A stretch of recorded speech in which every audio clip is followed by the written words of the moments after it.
Rabu, tanggal 2 Desember tahun 2020, Komisi 3 DPRD Kota Balikpapan melakukan peninjauan lapangan di 5 lokasi, salah satunya di Tugu Adipura dan Sekolah GPIB Yapendik.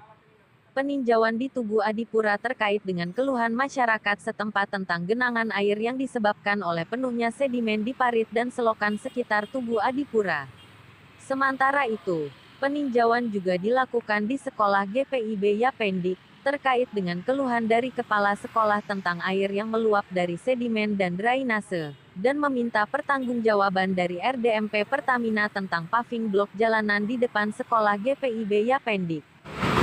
Nah, tadi kotoran semua. Kasih dikabut sama tebal anunya, tebal. Yang ke tanahnya, Pak.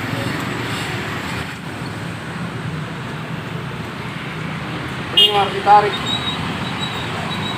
Ini satu jalur, Pak. Sini.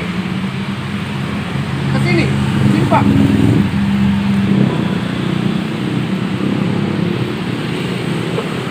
Dampak banjir ini ya, tembak ya.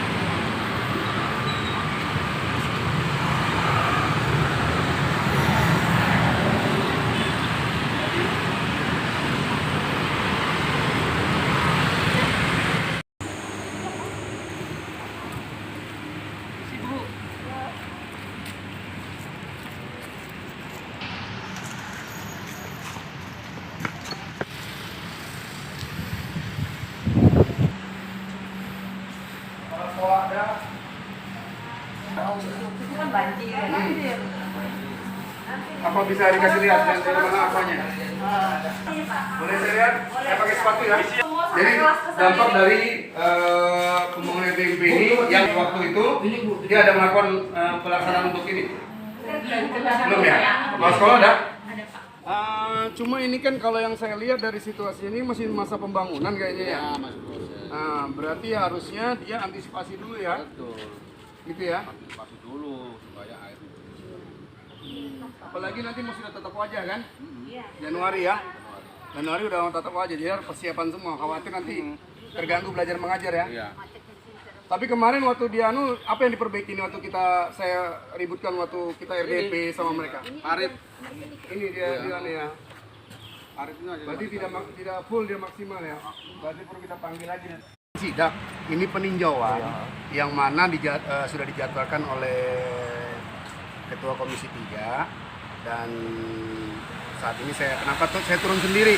Karena teman-teman ada yang tugas sudah keluar dan tinggal saya dengan Ketua Komisi 3 cuma dibagi tugas. Nah, Ketua Komisi 3 kebetulan ada peninjauan ke Karyangau dan saya turun di 5 lokasi.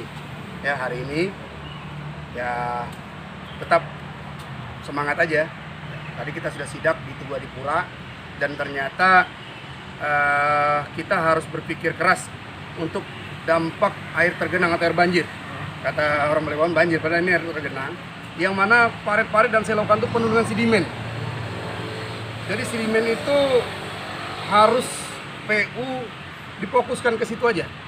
Tidak usah lagi membangun dulu untuk drainase dilebarkan, cukup sedimen dipelihara dulu, diangkat semua, dibersihkan. Dan kita sudah lihat tadi di dalam gorong-gorong itu ternyata tebal semua sedimen itu. Yang di Adipura tadi ketua ya? Iya, Adipura. itu Adipura tersebut ya. Karena hasil laporan dari masyarakat setempat. Tadi kita sudah sama masyarakat setempat.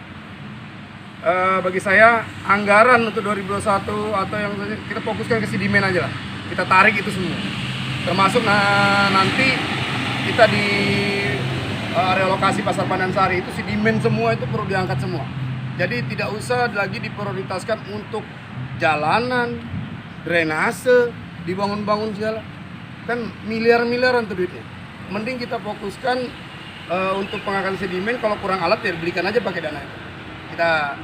Kita support lah untuk PU ya. Nah, tadi peninjauan kedua kebetulan dari pihak sekolah menyurati Komisi 3 melalui sahabat saya Bu Nelly untuk dapat ditinjau dari hasil RDP dahulu. Nah, waktu RDP dahulu alhamdulillah ya saya berjuang untuk bagaimana Pertamina dapat bertanggung jawab lah, dan ternyata masih bertanggung jawab, cuma belum full pertanggungjawaban tersebut. Dan ini yang kita khawatir tadi kita lihat nanti sistem tatap wajah di bulan Januari pas di masa musimnya hujan terganggu belajar mengajar lagi karena informasi dari kepala sekolah tadi tersebut bahwa masih dampak banjir masih masuk ke dalam. Ya, jadi kita nanti kita mau RDP kedua kalinya lagi dengan Pertamina untuk supaya sekolah GPIB ya GPIB apa ini Kristen Predik ya. Nah itu bisa maksimal full. Ya, jadi itu. Nah ini setelah ini kita sidak, kita peninjauan bukan sidak ya, mohon maaf. Peninjauan di Pasar Impres dan Pasar Panesari yang dipakai oleh fasilitas umum, yang mana nanti setelah pilkada kita akan pertemuan dan RDP dengan OPD terkait, termasuk pihak kepolisian, ya yang untuk membantu karena fasilitas umum dipakai. Nah saya diminta sama Ketua Komisi 3 untuk mengambil data-data. Jadi kita meninjau. Kalau sidak saya harus ditemanin sama OPD. Ya, jadi kenapa? Ya, kami ambil data dulu. Setelah mendapatkan data semua, kami mengundang OPD untuk kita RDP bersama. Apa aja yang menjadi catatan di peninjauan sekolah ini?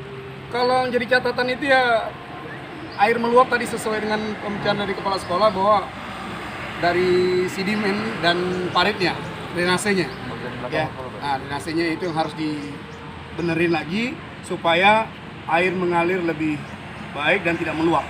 Itu tadi yang diinginkan sama kepala sekolah. Dan jalanan yang paving block ini mereka yang punya dulu diminta pertanggungjawaban dari RDP, RDMP Pertamina untuk dipasangkan lebih baik. Karena apa? Kalau anak-anak sekolah lewat sini kan becek ini. Nah sudah becek, penuh debu, ya jangan sampai proyek nasional ini juga mengganggu masyarakat atau rakyat khususnya Kota Balikpapan. Ya kasihan loh generasi kalau kita hidup udara yang tidak baik, apalagi di masa pandemik COVID-19 ini kan. Itu yang rencananya ada berapa titik hari ini, Pak? Ada 5 titik yang diminta oleh Ketua Komisi 3 untuk mengambil data-data. Ketua, satu lagi Ketua. Tadi kan di Tugu Adipura itu kan kesulitan Ketua untuk akses alat berat nih Ketua. Gimana Ketua? Nanti apakah ada pembongkaran di situ Ketua untuk supaya bisa akses masuk Ketua? Untuk masalah teknis itu ada di PU. Ya, bagaimana caranya dia mengangkat sedimen itu semua itu ada di PU. Kami sebagai mitra dalam bentuk pengawasan ya, kita melihat dan sambil mensupport untuk PU agar difokuskan itu untuk pengangkatan sedimen itu semua. Kalau untuk perbaikan drainase yang untuk saat ini itulah ya, kita ancamkan bagaimana caranya mengangkat itu semua sedimen dan dibuang di tempat yang betul-betul layak dan sehingga saluran air pun lebih enak. Jadi pada waktu nanti musim hujan deras pun tidak meluap lagi air tersebut menjadikan banjir atau air tergenang di Kota Balikpapan. Siap Ketua.